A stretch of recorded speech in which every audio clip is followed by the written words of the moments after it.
성도 여러분, 한 사람 한 사람 아마 개인적으로 좋아하는 찬양 한두 곡쯤 있으실 겁니다. 저도 많은 찬양을 좋아하는데 가끔 홀로 있을 때 제 마음을 울려주는 찬양 중에 나의 부르심이라고 하는 찬양이 있습니다. 하나님께서 나를 부르셔서 하나님의 자녀가 되었고, 또 하나님께서 나를 목사로 부르셔서 하나님을 위해 일할 수 있게 하셨다는 것이 저에게는 늘 감사하기 때문입니다.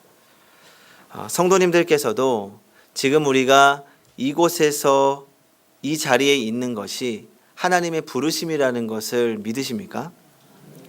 우리가 지금 이곳에 있는 것은 우리의 힘이나 우리의 의지로 이곳에 있는 것이 아닌 줄로 믿으시기 바랍니다.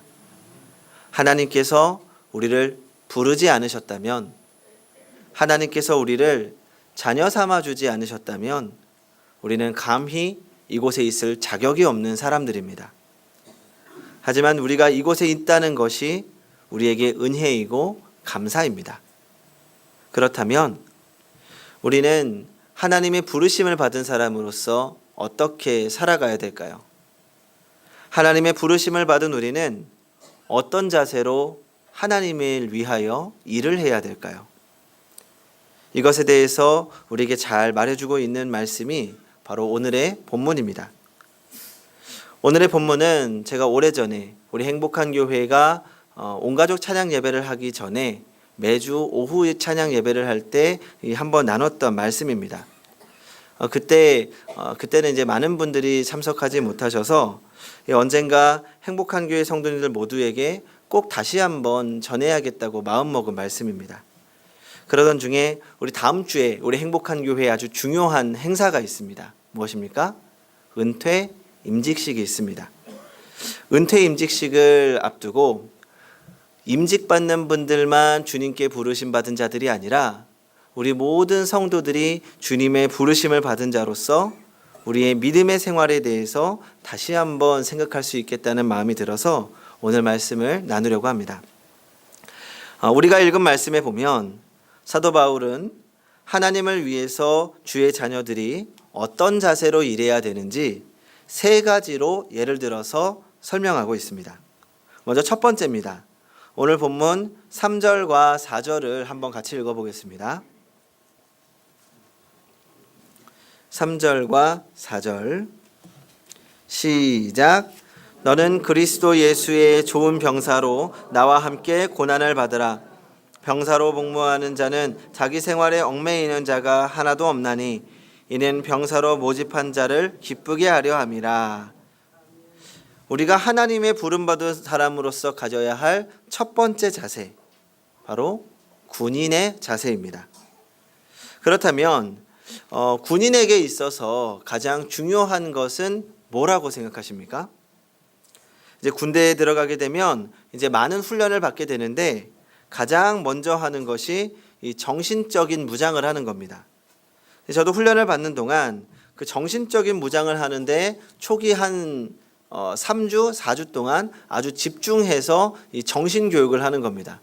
이 민간인으로서의 가졌던 생활 태도를 싹 버리고 이제는 군인으로서의 생각, 군인으로서의 정신을 가질 수 있는 아주 집중 정신교육을 하는 시간이 있습니다. 여러 가지 방법을 가지고 하는데 그 중에 한 가지가 이 목적암기라고 하는 군인이 가져야 할 신념과 자세에 대한 것들을 암기하는 시간이 있습니다. 이 작은 소책자에 이 군인에 대한 여러 가지 이야기, 군인 복무 규율, 군인의 차렷 자세의 의미, 여러 가지 군인이 외워야 될 것들을 적어놓고 그것을 달달 외우게 하는 겁니다. 아무래도 제가 이제 장교 훈련을 받다 보니까 이 암기 훈련도 정말 지독하게 시키는 겁니다. 그 떼양볕에 서서 주구장창 외우는 겁니다. 잠깐 소책자 들어서 외우고 하늘 바라보면서 내가 잘 외우고 있는지 확인하고, 그렇게 한 30분, 1시간 서서 외우다 보면 이 옆에 훈련관이 다가와서 서 있는 사람 옆구리를 쿡 찌릅니다. 쿡 찌르고 한마디 하는 겁니다. 군인 정신. 그러면 소책자에 있는 그 군인 정신을 달달 외워야 됩니다. 줄줄줄 틀리지 않고 외우지 못하면 동기부여라는 이름의 얼차려를 받게 되는 거죠. 그렇게 꼭 외워야 되는 것 중에 한 가지가 군인 정신이라는 겁니다. 이 군인 정신에는 6대 요소가 있습니다. 첫 번째로 군인 정신은 명예입니다.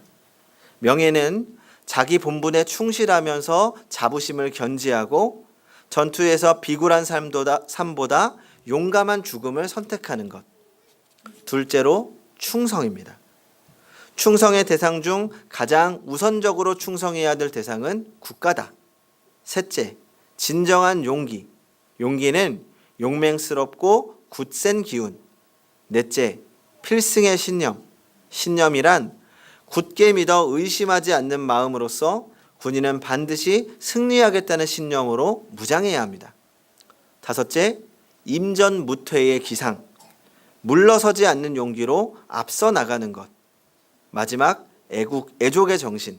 말 그대로 조국과 민족에 대한 사랑의 정신을 견지해야 한다.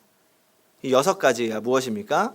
명예, 충성, 진정한 용기, 필승의 신념, 임전무퇴의 기상, 애국애족의 정신.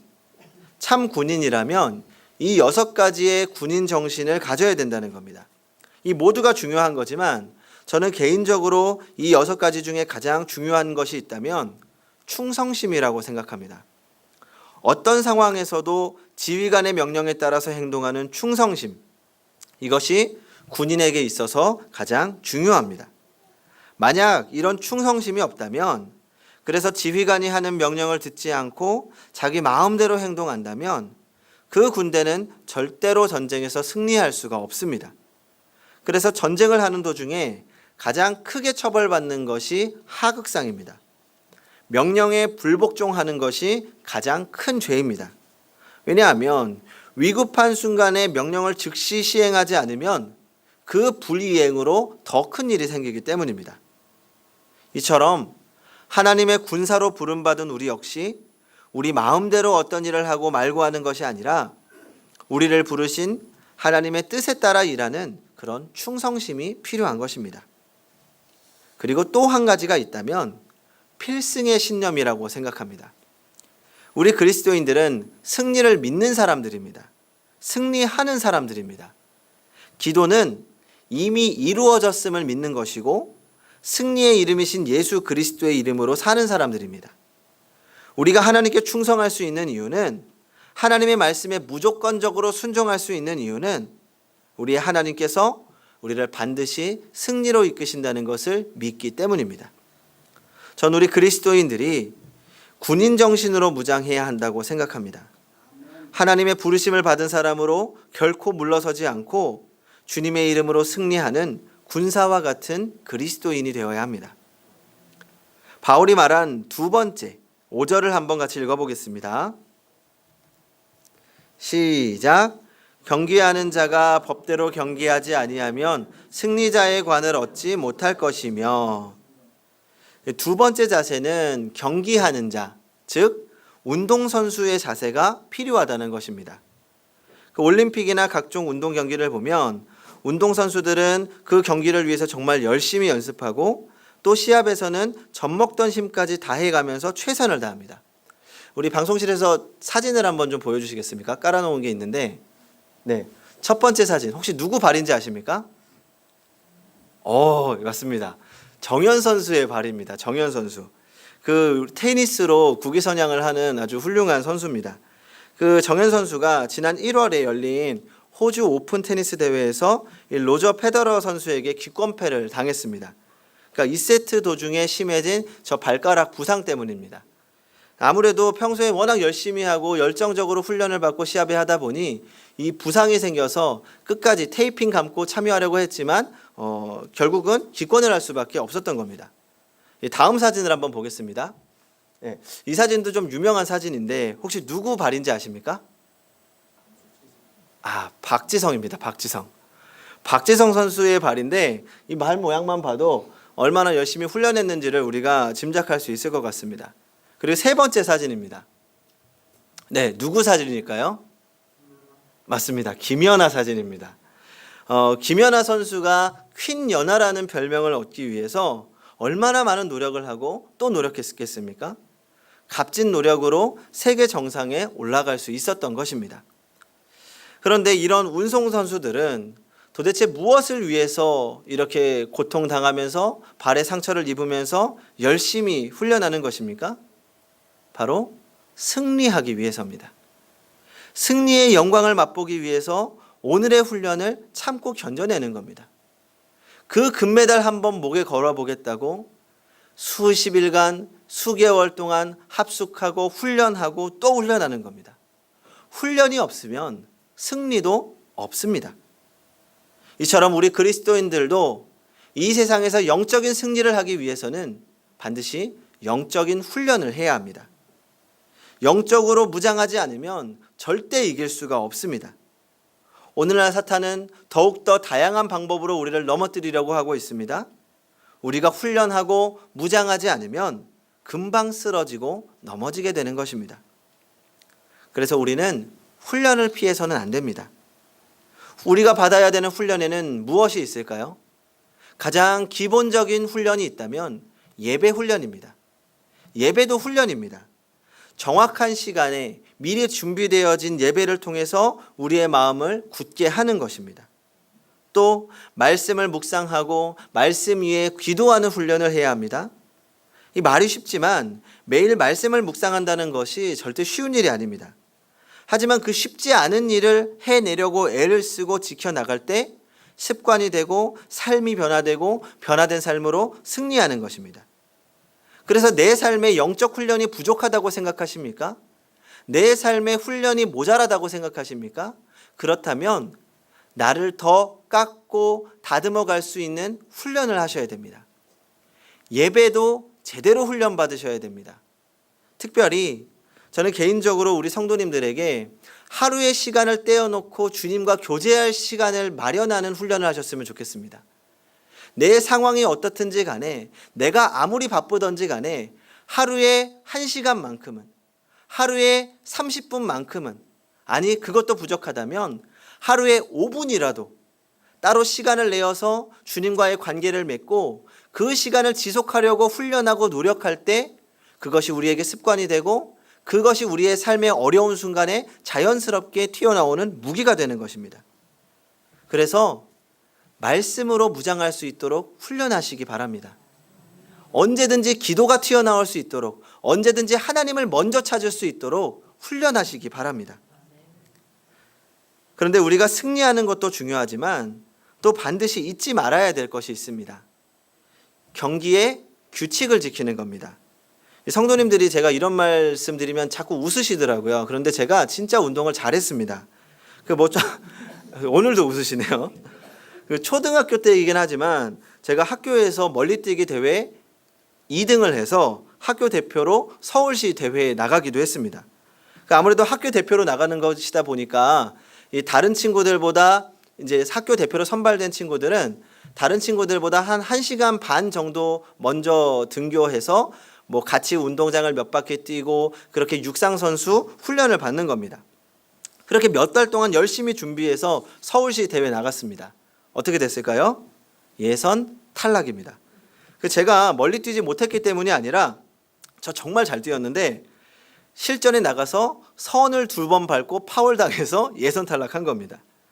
아무리 열심히 연습하고 젖먹던 힘으로 최선을 다해서 시합을 하더라도 경기 규칙을 지키지 않으면 소용이 없습니다.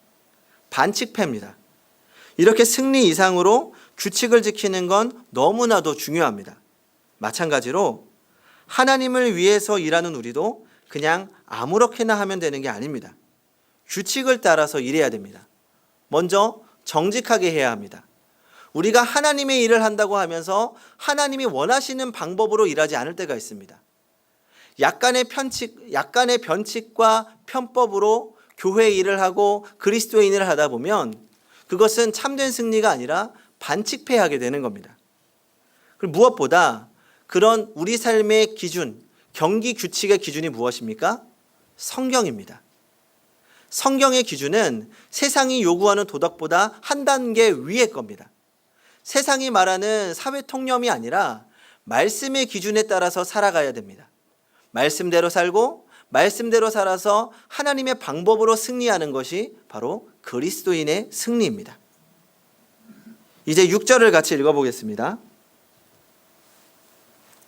시작. 수고하는 농부가 곡식을 먼저 받는 것이 마땅하니라. 세 번째로 우리에게 주시는 모범은 바로 농부의 자세입니다. 저도 농사를 잘 지어보지 않아서 모르지만 이 농사가 쉽지 않은 거라는 건 우리 모두가 알고 있습니다. 어릴 적에 학교에서 꽃이나 식물을 기르는 숙제를 내어주면 저는 100번이면 100번 다 말라 죽였습니다. 물 주는 걸 자꾸 까먹어서 말라 죽이는 겁니다. 물을 잘못 주면 썩어서 죽이기도 합니다. 한 식물을 기른다는 것에도 굉장히 많은 정성이 들어갑니다. 이 농부들은 얼마나 많은 수고를 해야 됩니까? 심기 위해서 땅을 일궈야 되고 또 심은 것들이 잘 자랄 수 있도록 거두기 전까지 계속해서 벌레와 병충해를 잡아야 하고 또 가뭄과 홍수, 바람 이런 것과도 맞서 싸워야 합니다. 만약 농부가 이런 일들을 소홀히 여긴다면 결코 좋은 수확을 얻을 수는 없습니다. 반대로 끝까지 수고하고 끝까지 인내한다면 그 열매를 가장 먼저 맛보는 것은 누구입니까? 그 열매를 위해서 모든 수고를 아끼지 않은 농부가 가장 먼저 그 열매를 맛보게 되는 것입니다. 하나님을 위해서 하는 일도 마찬가지입니다. 수확물을 하룻밤에 거둘 수 없는 것처럼 하나님의 일도 끊임없는 인내와 수고를 필요로 합니다. 우리 교회 안에서, 많은 교회에서 하는 잘못 중 한 가지가 우리가 어떤 일을 했을 때 바로 결과가 나타나지 않는다면 그 일의 의미가 없다고 생각하는 것입니다. 하지만 우리가 하나님을 위해서 성실하게 인내하고 수고한다면 하나님께서 물 주시고 하나님께서 비 내려 주시고 하나님께서 열매 맺으실 것을 믿어야 합니다. 그리고 반드시 우리는 하나님의 도우심 가운데 열매를 보게 될 것입니다. 하나님께서 오늘 말씀을 통해 세 가지의 모범을 보여주셨습니다. 좋은 군사처럼, 좋은 운동선수처럼, 좋은 농부처럼 하나님을 위해 일해야 합니다. 그런데 여기서 우리가 반드시 잊지 말아야 할 또 한 가지는 하나님의 일을 한다고 해서 그것이 항상 재미있고 좋은 일만 가득한 것은 아니라는 것입니다.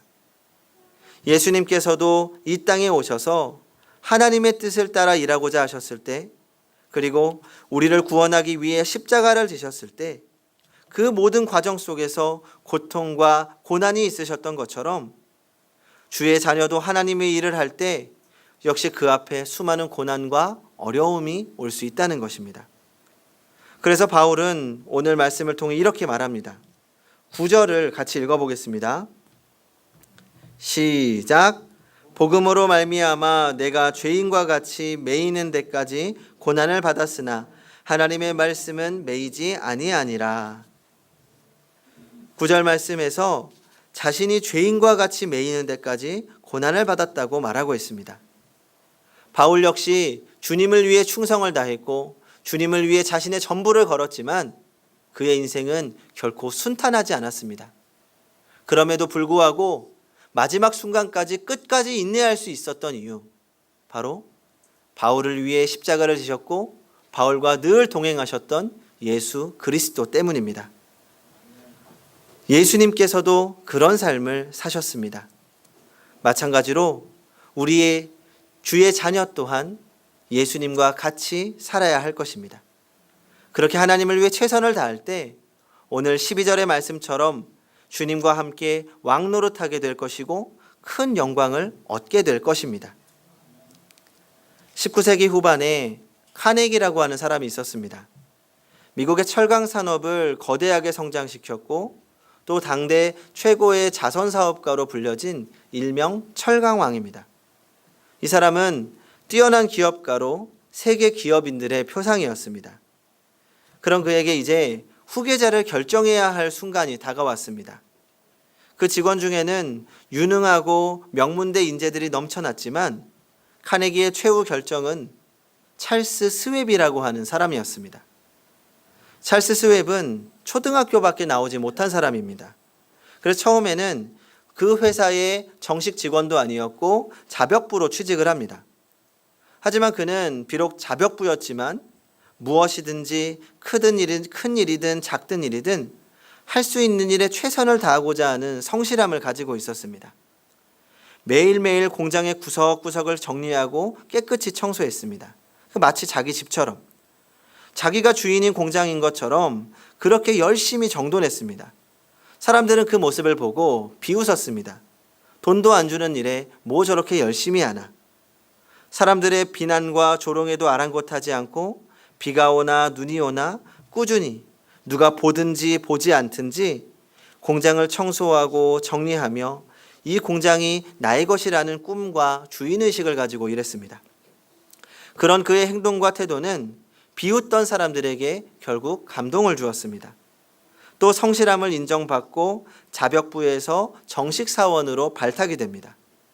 정식 사원이 되고 나서는 좀 한가해질 만도 한데 여전히 전과 같이 모든 일에 최선을 다했고 그 전에 하던 일도 버리지 않고 최선을 다했습니다. 이런 행동은 소문이 나서 카네기 사장은 그를 비서로 채용합니다. 카네기 사장의 비서가 된 그는 사장님께도 역시 충성을 다했습니다. 주인의식을 가지고 열심과 성실로 최선을 다했습니다. 이런 그를 본 카네기는 얼마나 감동했던지 전 사원을 모아놓고 당시에 연봉이 한 2,000달러에서 3,000달러 받던 그에게 100만 달러의 보너스를 줍니다.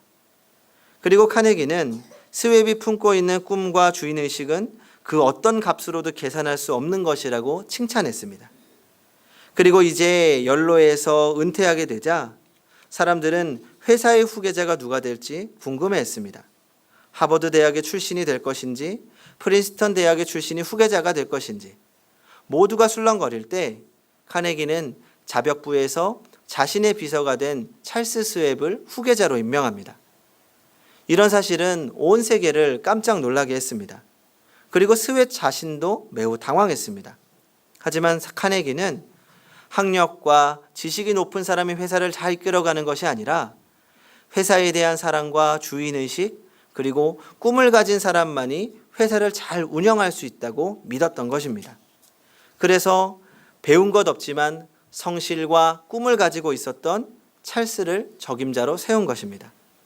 성도 여러분, 카네기가 어떤 학력이나 능력이 아닌 회사에 대한 사랑과 주인의식 그리고 꿈을 가진 사람을 자신의 후계자로 세운 것처럼 하나님 역시 우리에게 원하시는 것은 우리의 지식이나 능력이 아니라 하나님의 말씀에 대한 순종의 자세 그리고 교회에 대한 사랑과 청지기의 의식 마지막까지 하나님 나라를 위해 최선을 다하는 인내의 자세입니다. 그러므로 예수님께서 그러셨던 것처럼 바울이 그랬던 것처럼 우리 또한 하나님의 뜻에 순종하면서 마지막까지 교회를 위해 인내하며 최선을 다하는 하나님의 좋은 군사요, 좋은 운동선수요, 좋은 농부가 되는 성도님들이 되시기 바랍니다. 기도하겠습니다.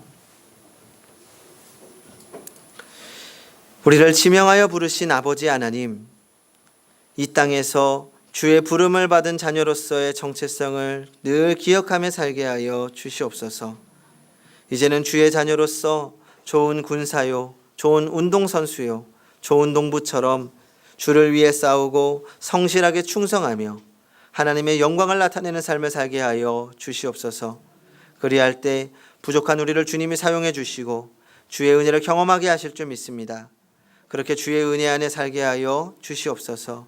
예수님의 이름으로 기도합니다. 아멘.